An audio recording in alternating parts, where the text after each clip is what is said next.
Okay, so the recording has started. Let me start with today's lecture. Today we are going to cover the topic of impact, and primarily we will be focusing on the topic of central impact in today's class.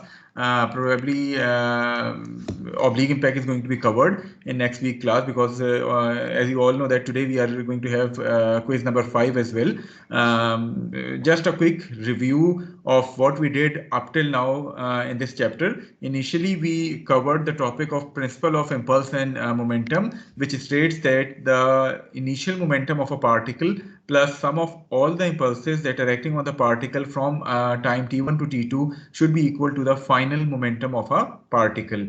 Then in the next topic, which is the conservation of momentum principle, we considered the interaction between two particles, since the conservation of momentum principle is always applied when two particles interact or collide with each other. Once you are applying this conservation of momentum principle, the condition for applying this principle is that there should not be any external impulsive force acting on the system during that interaction. So in whatever direction there is no external impulsive force, you can apply this conservation of momentum principle along that axis.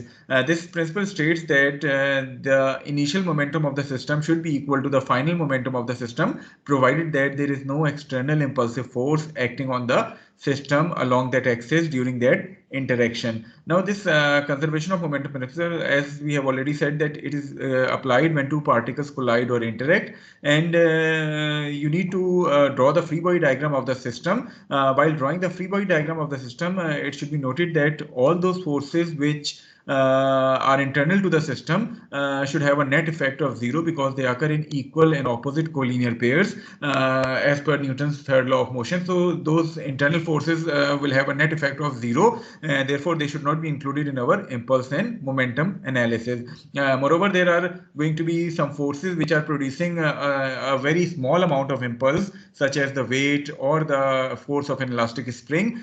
So they should also be neglected while considering the impulse and momentum analysis. इसके मुकाबले में you need to consider only impulsive forces, that is forces which create large amount of impulse in your impulse and momentum analysis. We did solve a few examples and problems relevant to this topic in our yesterday's class. Today, inshallah, we are going to start with the impact analysis. Now, all those problems which we have considered during our previous topic of conservation of momentum were of the form that once these two particles interact, after interaction, they are going to combine together, and they are going to move with a common velocity. That is, we did not consider the rebounding of particles after the interaction. Rather, we considered that after interaction, these two particles are going to combine together, and the whole system is going to move with a common velocity. However, in actual practice, we can observe that once two particles collide, then after collision, they are going to rebound in different directions with different velocities. So that topic is going to be covered in this impact analysis, which we are going to start today. Okay, so starting with today's topic, which is impact. First of all, let us discuss the definition of impact, the types of impact, and then we will focus on central impact in today's lecture.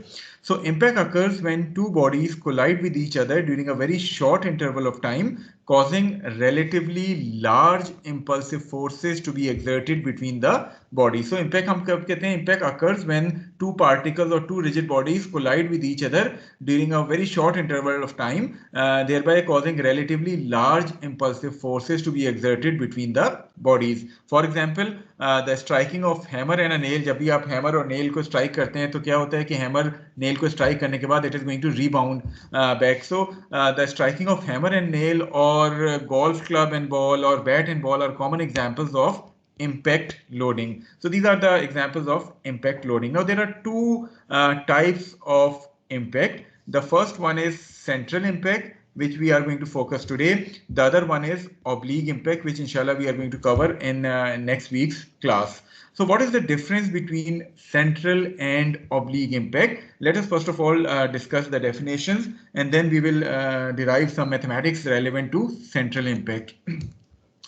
Okay, central impact occurs when the direction of motion of mass centers of the two colliding particles is along a line passing through the mass centers of these two particles. This line is termed as the line of impact. However, when the motion of one or both of these particles is at an angle with respect to that line of impact, the impact is then termed as oblique impact. These are the two figures which shows examples of central or oblique impact. Let us discuss these definitions one by one. I hope that a blank slide is visible to all of you. Yes, sir.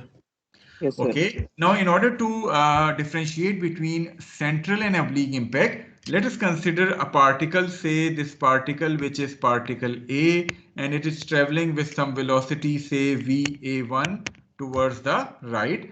Then we have another particle, say particle B, which is traveling towards the left with a velocity of say VB1 towards the left. Since these two particles are traveling opposite to each other, that is towards each other, so definitely they are going to collide at some stage. Now, during collision, what would be the scenario? This would be the scenario when these two particles are going to collide. This is particle A, this is particle B. So at the time of collision, you join the mass centers of these two particles. So these are the two mass centers shown to you. So once you join the mass centers of these two particles, you are going to get a line which is termed as the line of impact. So जब भी आपसे कहा जाए कि what is the line of impact? So line of impact is basically an axis or a line which can be obtained by joining the mass centers of the two colliding particles at the time of collision. At the time of collision, आप इनके mass centers से join करेंगे तो जो भी line आपको मिलेगी, that line is basically termed as the line of impact. इसके मुकाबले में जो second axis है या जो second line है, it is defined as the plane of contact. वो plane of contact क्या होता है? The plane of contact is basically an axis or the line which is defined perpendicular to the line of impact at the time of collision. So ये वाली जो आपको यहाँ y axis के तौर पे शो की जा रही है, this is basically the plane of contact. तो सबसे पहली बात तो ये कि इन दोनों लाइंस को समझना बहुत इंपॉर्टेंट है, बिकॉज इन्हीं लाइंस की बेसिस पे आपके इम्पैक्ट की डेफिनेशंस और इम्पैक्ट की एनालिसिस जो है वो की जाती है. तो मैं दोबारा रिपीट कर देता हूँ. What is the line of impact? The line of impact is basically an axis which we can obtain by joining the mass centers of the two colliding particles at the time of impact. At the time of collision. So line of impact आपको इस तरह मिल जाएगी. The plane of contact which is defined to be an axis that is drawn perpendicular to the line of impact at the time of collision. So ये आपके पास plane of contact आ जाएगा. Okay, now how you are going to differentiate between central and oblique impact, because the procedure for analysis of both types of impact is different from each other. So first of all, you need to identify कि ये जो impact हो रहा है ये किस category में आता है, और फिर उसी हिसाब से उसकी मैथमेटिक्स, उसकी इक्वेशंस जो है वो हम अप्लाई कर सकते हैं. Okay, now what is central impact? Central impact की अगर हम डेफिनेशन देखें तो सेंट्रल इम्पैक्ट की डेफिनेशन क्या कहती है कि if both these particles were traveling along the line of impact before collision, then that particular type of impact is termed as central impact. यानी central impact से क्या मुराद है कि collision से पहले अगर ये दोनों particles इसी line of impact के along travel कर रहे थे, यानी इनका momentum इसी line of impact के along था, तो then that type of collision is basically termed as central impact. Central impact की definition हर एक को clear हो गई है? Yes, sir. Okay, so just a quick review कि central impact क्या होता है? It is an impact in which both the colliding particles were traveling along the line of impact before collision. इसके मुकाबले में अगर हम oblique impact की बात करें तो oblique impact क्या होता है? When one or both these particles are traveling with respect to the line of impact at some angle, then that particular type of impact is termed as oblique impact. For example, मैं आपसे कहता हूं कि आपके पास particle A जो है, it was not traveling from the position shown to you earlier. Rather, this particle A was located at this position and it was traveling at a velocity VA1 at an angle of say θ1 with respect to the line of impact. At the time of collision, आपने जब line of impact बनाई तो वो यही blue वाली line बनी थी. Since particle A has a velocity which is at an angle with respect to the line of impact, so basically now this type of impact would be called oblique impact. इसी तरह अगर मैं particle B की बात करूं, मैं कहूं कि particle B जो है वो instead of traveling from this location, let us say that this particle B was located at this location and it was traveling with a velocity VB1 at an angle of say phi1 with respect to the line of impact. So at the time of collision, this is the line of impact which is shown to you by the blue line. Since now both these particles are traveling at an angle with respect to the line of impact before collision, so it is an example of oblique impact. तो oblique impact में एक या दोनों particles line of impact के along travel करने के बजाय किसी angle पे line of impact से जो है वो collision से पहले travel कर रहे होते हैं. So that particular type of impact is termed as oblique impact. I hope that now the definition of central and oblique impact are clear to all of you. Yes, sir. Yes, sir. Okay. So in case of central impact, since the particles were traveling along the line of impact before collision, so after collision भी ये line of impact के along ही जो है वो travel करते हैं. So rebound होंगे या collide होने के बाद line of impact के along ही travel करेंगे. If you are considering the case of central impact, it means that the number of unknowns which are involved in case of central impact are the magnitudes of final velocities. Initial collision से पहले वाली velocities आपको known होती हैं. So there are just two unknowns which are the magnitudes of final velocities after impact. However, in case of oblique impact, न सिर्फ इनकी velocities unknown होती हैं बल्कि इनके collision के बाद वाले angles भी unknown होते हैं. So the number of unknowns are going to be 4. That's why the procedure for analysis of central and oblique impact is different from each other, because in case of central impact you are going to have two unknowns, that is the magnitude of final velocities, whereas in case of oblique impact not only the magnitudes of final velocities are unknown to you, but the angles or the direction of these velocities are also unknown to you. So overall, you are going to have 4 unknowns in case of oblique impact. It means that you require 4 equations in order to find out those 4 unknowns. Okay, now let us consider another simple example in which I say that you have a horizontal surface as shown to you here, and then you have a particle which is say particle A, which is traveling towards the right as we have discussed earlier as well, and you have an identical particle which is particle B, which is traveling towards the left as shown to you. Now once these two particles collide, so once A collides with B, what would be the case? Is it a case of central impact or oblique impact? Central impact. If the particles are identical, then it would be a case of central impact. However, if I say that this particle A is in the shape of a sphere having a radius of say RA, and then you have another particle which is particle B, which is shown to you here. This particle B has a radius of RB, which is say different than RA. That is, you have two unidentical particles as shown to you in the figure. Now, once these two particles collide, what should be the case now? Is it a case of central impact or oblique impact now? Sir, central impact क्योंकि now this is going to be the line of impact, isn't it? The blue line which I have shown by joining the mass centers. So since both the particles were traveling along this line of impact,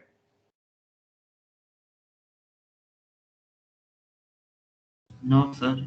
So now if you have two particles which are not identical to each other and they are going to collide, then it would become a case of oblique impact rather than central impact. ठीक है, तो आपके पास situation को देखते हुए you need to first of all identify the type of impact. Is it a case of central impact or is it a case of oblique impact? And based upon that definition, आप फिर उसकी analysis करते हैं, because if it is a case of central impact, then you need to apply the procedure for analysis of central impact. If it is a case of oblique impact, then the procedure is going to be different. So first of all, based upon the figure, you need to identify is it a case of central impact or oblique impact, so that you can accordingly apply the correct procedure for analysis of that problem. Is this point clear to all of you? Yes, sir. Yes, sir. Chale, now moving to the analysis of central impact. First of all, we are going to consider two particles. One is particle A as shown to you in this figure here. This particle A is traveling with a velocity or momentum MAVA1 towards the right as shown to you here. Then you have another particle B which is traveling towards the right as well with a momentum of MB VB1. So we have taken a general case in which both the particles are traveling towards the right, provided that VA1 is greater than VB1, that is, the velocity of particle A is greater than the velocity of particle B. Ultimately, at some point, the collision is going to take place. So this is a general case in which we have considered both the particles traveling towards the right. However, in actual problems, maybe particle B would be traveling towards the left. So once you are applying the momentum equations, you can accordingly change the sign of momentum to the negative sign if you are taking the positive axis towards the right. So we are taking a general case in which we have two particles, both of them traveling towards the right with velocities VA1 and VB1 respectively, and VA1 is greater than VB1, so ultimately collision is going to take place. Consider a case involving central impact of two smooth particles. The particles have initial momenta as shown to you. Provided that VA1 is greater than VB1, collision will eventually occur. So before moving on to developing the mathematics for this central impact, first of all, let us understand what happens during this central impact, or what is the actual physical phenomena involved during this central impact. Okay, first of all, once that collision has started, during collision, the materials of the particles must be thought of as deformable or non-rigid. कि सबसे पहली बात तो ये कि collision के दौरान we are going to consider these two particles to be deformable and non-rigid. Deformable से क्या मुराद है कि इसमें थोड़ी बहुत deformation होगी, उसके बाद फिर material properties involve होंगी जो कि इन particles को अपनी original shape पे वापस लाना चाहेंगी, और फिर ये particles उसी original shape पे वापस आने की वजह से separate हो जाएंगी और मुख्तलिफ velocities के साथ rebound होके मुख्तलिफ directions में along the line of impact जो है वो travel करेंगे. So the particles, first of all, will undergo a period of deformation such that they exert an equal and opposite deformation impulse on each other along the line of impact. सबसे पहले क्या होगा? When the collision starts, the particles, each particle will exert an equal and opposite deformation impulse on the other particle along the line of impact. But this deformation impulse is going to be internal to the system. कि अगर मैं इस पूरे system को consider करूं, so then this deformation impulse is going to be internal to the system. However, अगर मैं किसी एक particle की free body diagram बनाऊं, तो फिर दूसरा particle इस पे जो impulse exert करेगा वो external to the particle हो जाएगी. So first of all, there is going to be a deformation phase in which both particles are going to exert an equal and opposite deformation impulse on each other along the line of impact. Then only at the instant of maximum deformation will both particles move with a common velocity. अब होगा क्या कि एक stage ऐसा आएगा जिस पे ये पार्टिकल्स मैक्सिमम डिफॉर्म हो चुके होंगे. उस स्टेज पे आपका ये पूरा सिस्टम जो है वो एक कॉमन वेलोसिटी से सिर्फ थोड़े time interval delta t approaches to zero के लिए मूव करेगा. Then the restitution phase will occur in which each and every particle would exert an equal and opposite restitution impulse on the other particle. As a result of this restitution impulse, both these particles are going to separate. Restitution क्या होती है कि वो material अपनी original shape जो है उस पे वापस आने की कोशिश करेंगे, जिसकी वजह से ये restitution impulse exert होगा. ये restitution impulse इन दोनों particles को separate कर देगा, and after separation, both these particles are going to move towards the right with velocity VA2 and VB2. In this case, VB2 is greater than VA2. यानी अगला particle हो सकता है ज्यादा तेज निकल जाए और पिछला पार्टिकल में भी स्लो हो जाए या रुक जाए. वो डिपेंड करता है कि आपकी कोलिजन जो है वो किस टाइप की हुई है, कितनी एनर्जी लॉस हुई है उस पहले पार्टिकल की.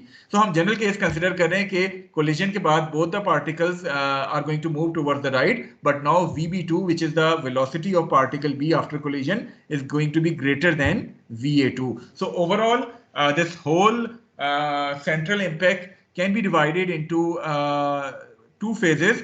The first one is the deformation phase, in which each particle exerts a deformation impulse on the other particle. Then it would be a restitution phase in which each particle is going to exert restitution impulse on the other particle, but these deformation and restitution impulses are internal to the system because they occur in equal and opposite collinear pair as per the Newton's third law of motion. So this is the whole physical phenomena of central impact. I hope that all these steps are clear to all of you. Now we are going to move towards the mathematics. But first of all, ये आपको physical phenomena समझ आ गया है कि क्या होता है central impact में? Yes, sir. Yes, sir. ठीक है. Okay, now once you have understood the physical phenomena involved in central impact, let us now move towards the mathematics which is being involved in case of central impact. In order to develop mathematics, let us consider the same central impact phenomena और हम थोड़ी सी mathematics इसकी develop करने की कोशिश करते हैं. In this regard, when we are considering the central impact, in most problems, the initial velocities of these particles will be known to us. Initial velocity से क्या मुराद है कि the velocities of both the particles before collision is generally known to us in all the problems, and we are required to determine the final velocities of these particles, that is after collision ये particles कितनी velocity से जो है वो travel करेंगे. In other words Va1 और Vb1 हमें known होती है which are the velocities of particles before collision, और Va2 और Vb2 जो है वो अननोन होती है which are the velocities of this particles after collision. Now in this regard, if we consider the system, that is if we consider both these particles as a system, तो उस system पे during the deformation और restitution phase क्या कोई external impulsive force exert हुई है?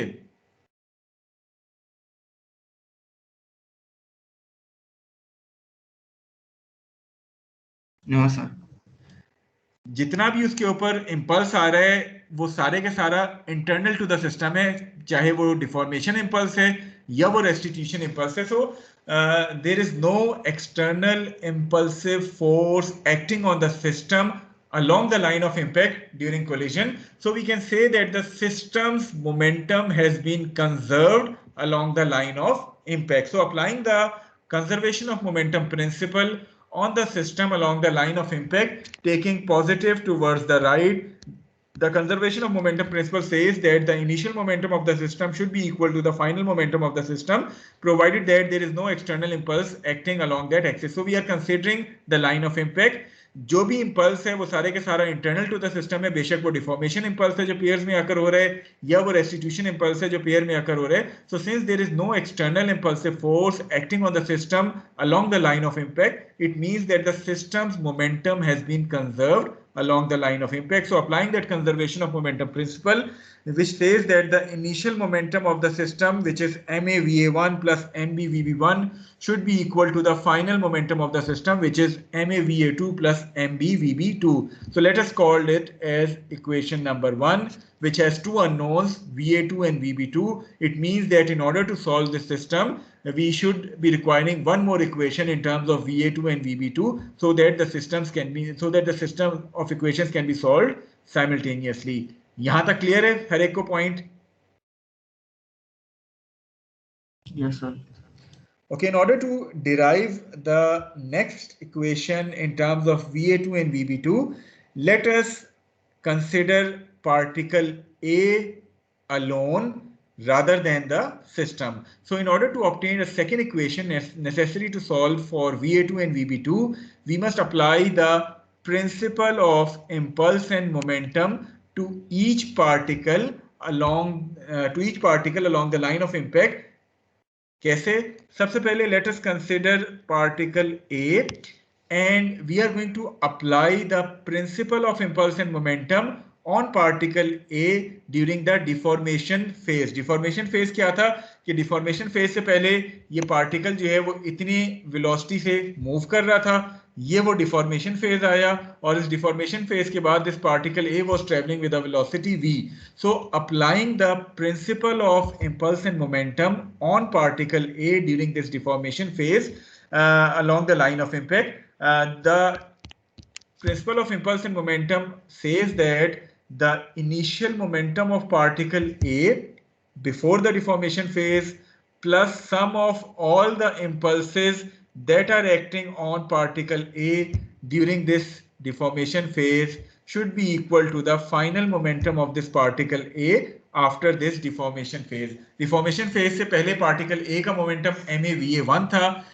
Particle A की अगर मैं डिफॉर्मेशन फेज की फ्री बॉडी डायग्राम बनाऊं तो इंटीग्रल पी डी टी जो है ये वो इंपल्स है जो पार्टिकल बी पार्टिकल ए के ऊपर एक्सर्ट कर रहे हैं. सो इसको मैंने नेगेटिव साइन के साथ क्यों शो किया? Because it is towards the negative side of this line of impact, और ये वो मोमेंटम है पार्टिकल ए का after the deformation phase.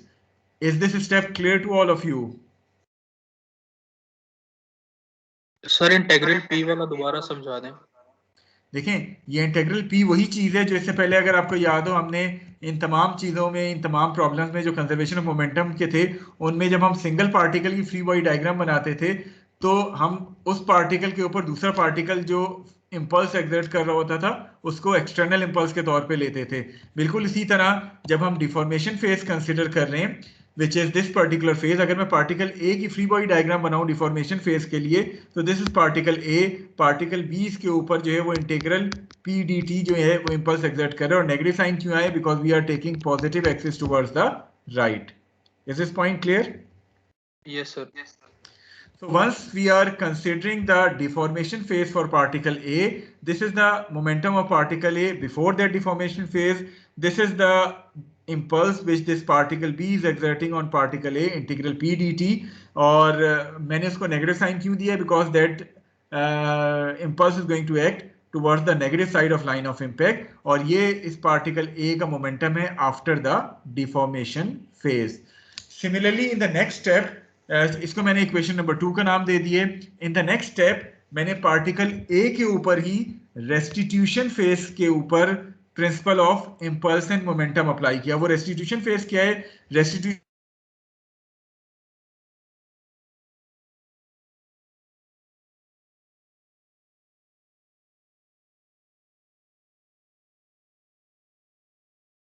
to exert on particle A the restitution impulse, और restitution phase के बाद ये वो momentum है जिसके साथ particle A जो है वो travel करेगा after separation. So applying the principle of impulse and momentum on particle A now along the restitution phase, this was the initial momentum of this particle before the restitution phase.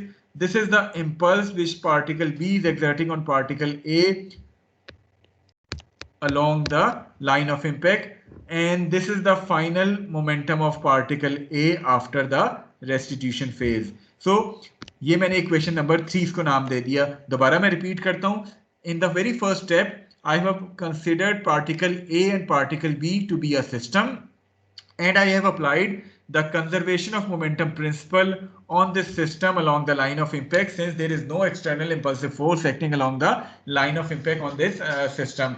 So the conservation of momentum principle is being applied. In the next step, I have considered particle A alone, and I have applied the principle of impulse and momentum on particle A during the deformation phase, similarly during the restitution phase. So I hope that equation number 2 and 3 are clear to all of you. Yes sir. Yes sir. ठीक है? Okay, now there is a term which is known as the coefficient of restitution.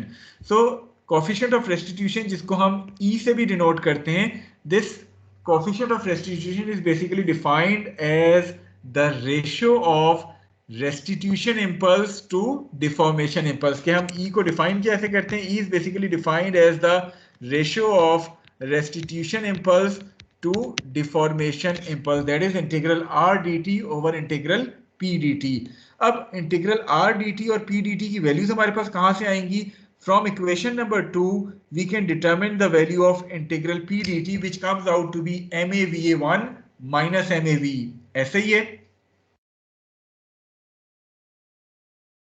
Yes sir. Yes sir. From equation number 3 we can find the value of restitution impulse to be equal to MAV minus MAVA2, isn't it? Yes sir. Yes sir. Okay, so from equation number 2 and 3 we can find the values of P dt and R dt. So putting those values in this ratio formula, which is the coefficient of restitution, we are going to get this equation, which is equation A, which is equal to V minus VA2 over VA1 minus V. So I hope that this equation कहां से आई, कैसे derive हुई, हर एक को clear है?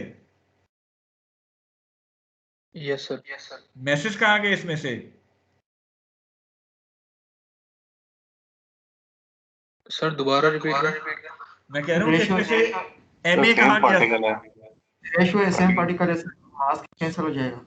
That's correct. So numerator denominator दोनों में से mass हम common ले लेंगे और ऊपर नीचे से cancel कर देंगे, because it represents the particles mass ma. So cancel हो जाएगा and we are going to get E in terms of velocities, which is V minus VA2 over VA1 minus V. So I hope that this equation A and how it is being derived is clear to all of you? Yes, sir. Okay, now repeat steps from this point onwards on particle B as well, कि जिस तरह आपने particle A को individually consider करके पहले deformation phase में, उसके बाद restitution phase में principle of impulse and momentum apply किया था और उसके बाद आपने coefficient of restitution find किया था. So repeat these all steps from this point onward on particle B as well. So once you apply the same steps on particle B, you are going to get an equation of this form E equal to VB2 minus V over V minus VB1 for particle B as well. So you are going to first of all consider particle B and apply the principle of impulse and momentum on particle B during the deformation phase, then during the restitution phase, and then finding E to be equal to R dt over P dt, and you are going to get VB2 minus V over V minus VB1. So कर लेंगे ये तीनों steps particle B के ऊपर. Yes, sir. ठीक है. Okay, now next step is हम इस पूरे सेंट्रल इंपैक्ट में किस चीज में इंटरेस्टेड है, क्या चीज फाइंड करने में इंटरेस्टेड है सेंट्रल इंपैक्ट में? Final velocities. Velocities after collision, isn't it? Yes, sir.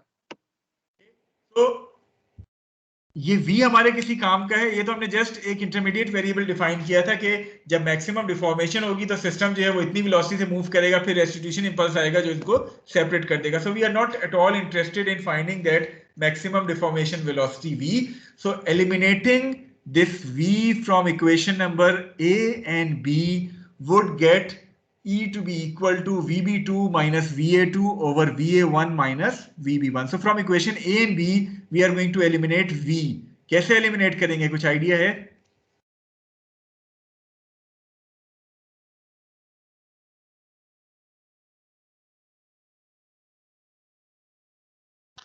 Sir दोनों को कॉमन ले लेंगे, यानी कि इक्वल रख देंगे इक्वेशंस को. हाँ, उसमें से V को हम निकाल लेंगे और फिर दोनों V की वैल्यूज को कंपेयर कर लेंगे. You are going to eliminate that V from that equation. Is it clear to you? Yes, तो sir. चलिए इसको as a non submitted homework के तौर पे इस मैथमेटिक्स को लें कि किस तरह आपने इनको जो है वो सेपरेट करना है, V को एलिमिनेट करना है. ठीक है.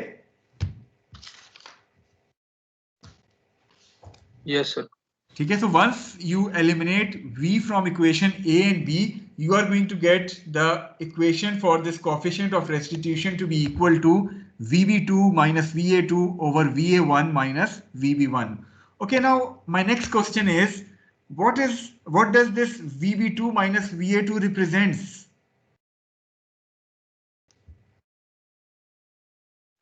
Sir, difference in the final velocities. इस डिफरेंस को हम कोई खास टर्म कहते हैं?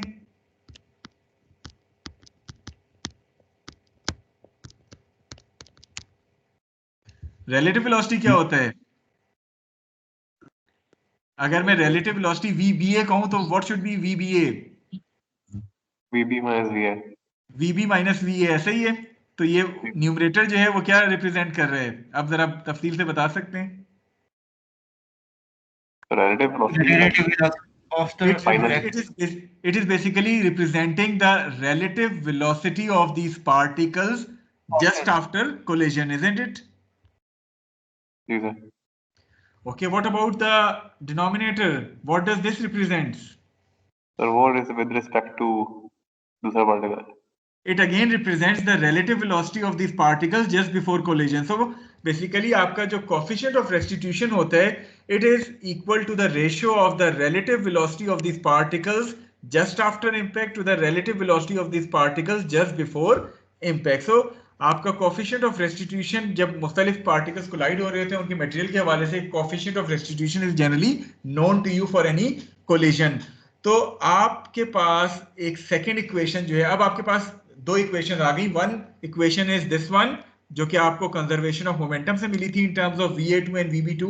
The other equation is this one जो कि आपको कोएफिशिएंट ऑफ रेस्टिट्यूशन से मिली है in terms of VB2 and VA2.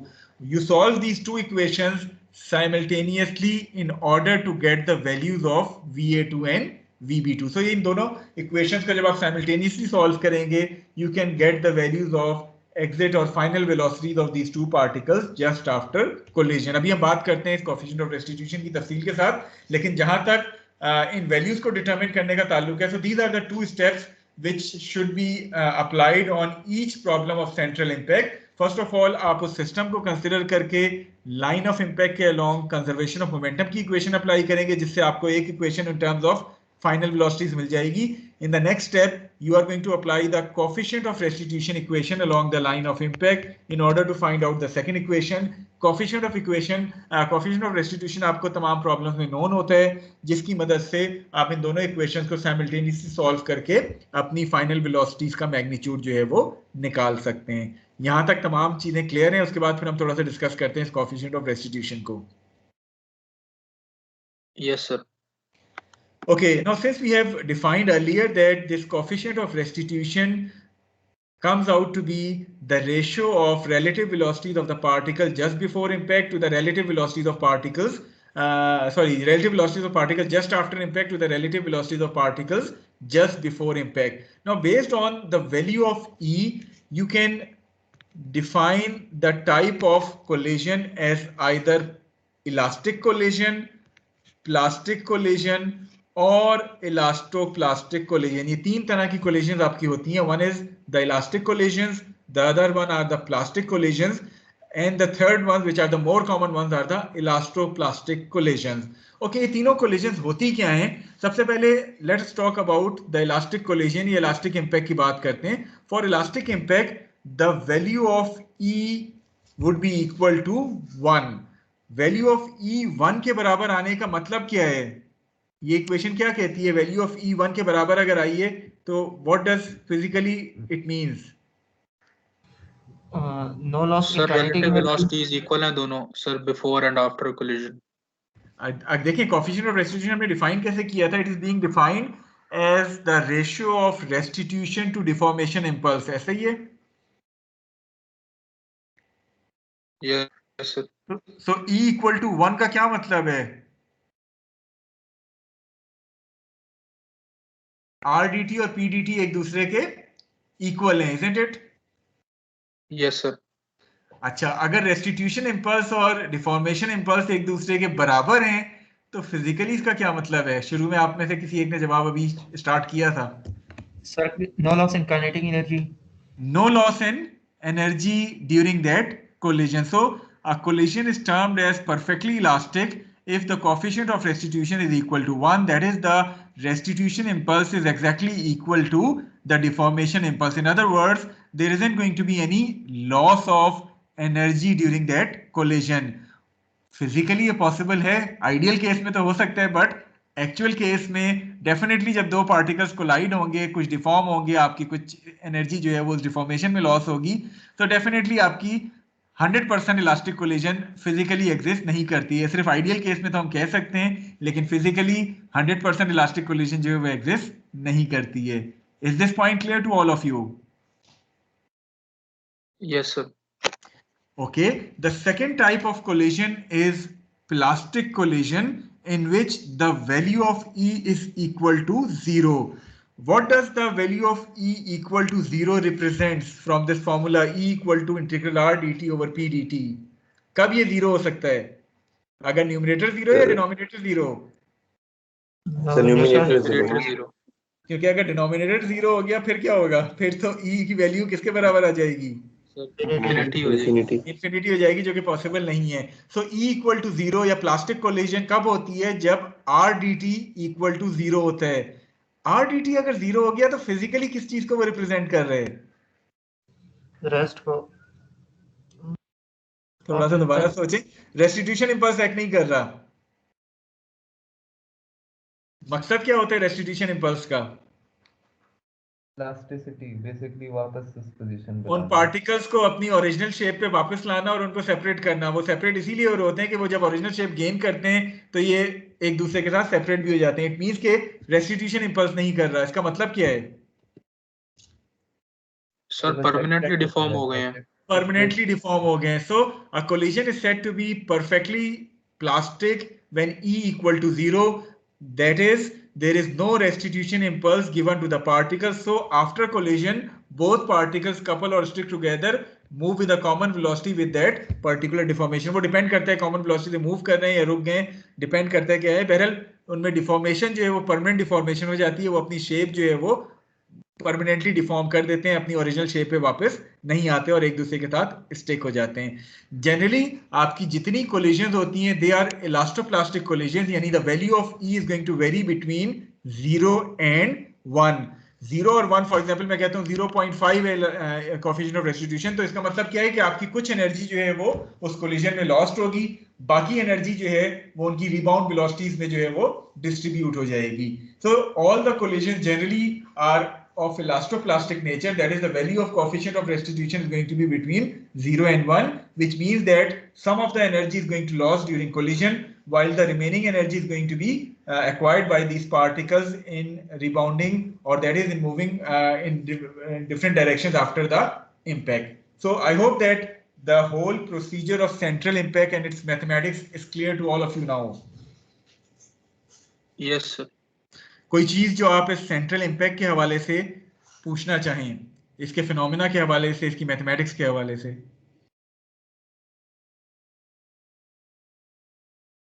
No, sir. Okay, so quickly the procedure for central impact is shown to you here.